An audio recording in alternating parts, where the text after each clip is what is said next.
Chaque jour, Charles et Carole vous présentent la leçon de l'école du sabbat.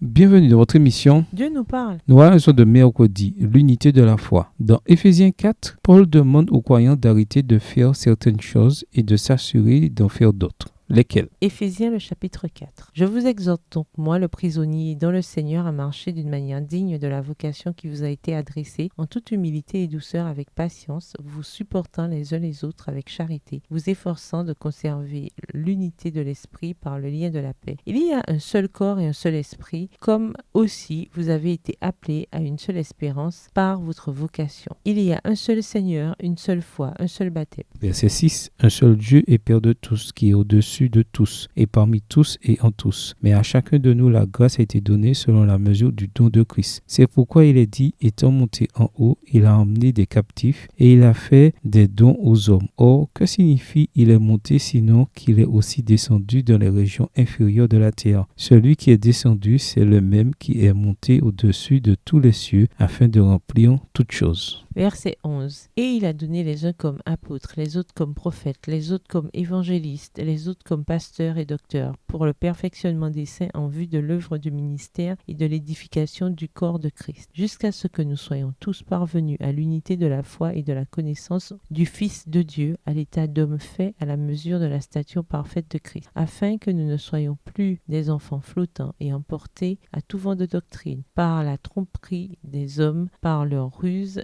dans les moyens de séduction, mais que professant la vérité dans la charité, nous croissions à tous égards en celui qui est le chef Christ. Verset 16. C'est de lui et grâce à tous les liens de son assistance que tout le corps bien coordonné et formant un solide assemblage tire son accroissement selon la force qui convient à chacune de ses parties et s'édifie lui-même de la charité. Voici donc ce que je dis et ce que je déclare dans le Seigneur, c'est que vous ne devez plus marcher comme les païens qui marchent selon la vanité de leurs pensées. Ils ont l'intelligence obscurcie, ils sont étrangers à la vie de Dieu à cause de l'ignorance qui est en eux, à cause de l'endurcissement de leur cœur. Ayant perdu tout sentiment, ils se sont livrés à la dissolution pour commettre toute espèce d'impureté jointe à la cupidité. Mais vous, ce n'est pas ainsi que vous avez appris Christ. Verset 21. Si du moins vous l'avez entendu, et si conformément à la vérité qui est en Jésus, c'est en lui que vous avez été instruits à vous dépouiller, eu égard à votre vie passée, du vieil homme qui se corrompt par les convoitises trompeuses, à être renouvelé dans l'esprit de votre intelligence et à revêtir l'homme nouveau, créé selon Dieu, dans une justice et une sainteté que produit la vérité. C'est pourquoi renoncez aux mensonges et que chacun de vous parle selon la vérité à son prochain, car nous sommes membres les uns des autres. Verset 26. Si vous vous mettez en colère, ne péchez point, que le soleil ne se couche sur votre colère, et ne donnez pas accès au diable. Que celui qui dérobait ne dérobe plus, mais plutôt qu'il travaille en faisant de ses mains ce qui est bien pour avoir de quoi donner à celui qui est dans le besoin. Qu'il ne sorte de votre bouche aucune parole mauvaise, mais, s'il y a lieu, quelques bonnes paroles qui servent à l'édification et communiquent une grâce à ceux qui l'entendent. N'attristez pas le Saint-Esprit de Dieu par lequel vous avez été scellés pour le jour de la rédemption. Verset 31. Que toute amertume, toute animosité, toute colère, toute clameur, toute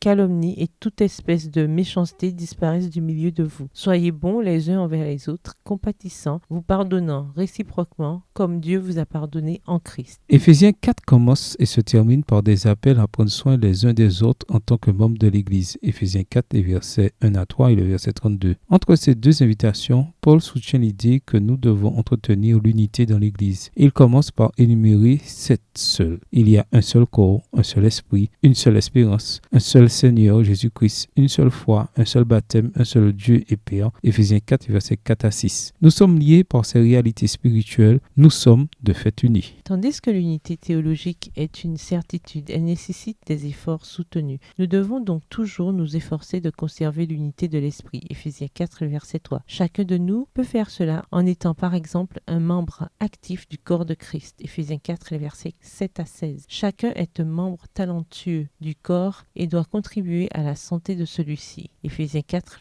les versets 7 et 16. Et tous doivent bénéficier du travail des apôtres, des prophètes, des évangélistes, des pasteurs et des enseignants. Éphésiens 4, les versets 11 et 12. Ces personnes, telles des ligaments et des tendons, ont une fonction unificatrice et contribuent à nous faire grandir ensemble en Christ, qui est la tête du corps. Éphésiens 4, les versets 13 et 15.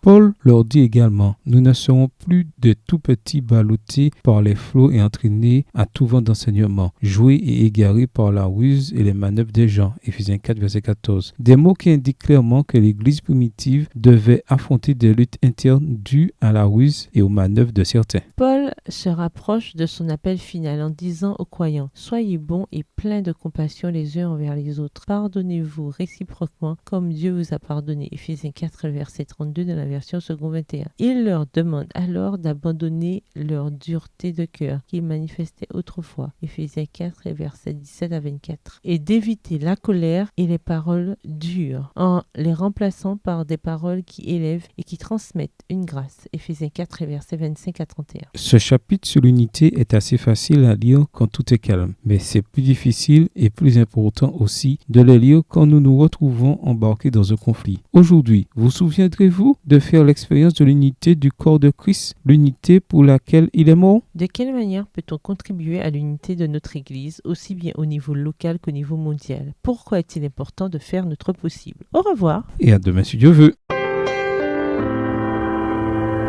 Dieu nous parle. Chaque jour, Charles et Carole vous présentent la leçon de l'école du sabbat.